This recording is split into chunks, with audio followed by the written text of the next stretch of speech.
circle সবসময় খেয়াল হবে জিওমেট্রি আর মেনসুরেশনের কনসেপ্টে মিক্সচার প্রবলেম প্রচুর আসে SSC CHSL A circle of diameter 26 centimetre has to equal chords of length 10 centimeter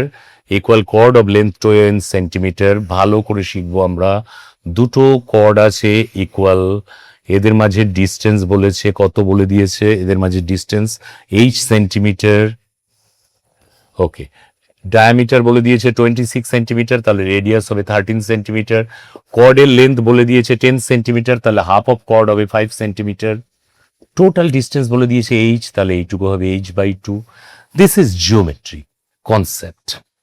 mensuration concept geometry concept এবার আমরা use করব জিওমেট্রির আরেকটা concept Pythagoras theorem because this is a right angle triangle তো Pythagoras আমরা use করতে পারি square of perpendicular square of base equal to square of হাইপোটেনিউস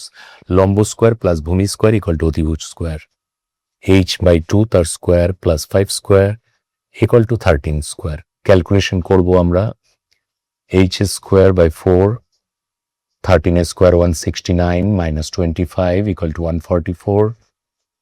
square root করলে h/2 ইকুয়াল টু 12 তাহলে h এর ভ্যালু পাচ্ছি আমরা 24 অর্থাৎ এই যে ডিস্টেন্স h এটা হবে 24 এইটুকু 6 সেন্টিমিটার এইটুকু হবে হচ্ছে h/2 টা 12 সেন্টিমিটার পুরোটা হবে 24 h/2 12 সেন্টিমিটার h হবে 24 answer option D this is your problem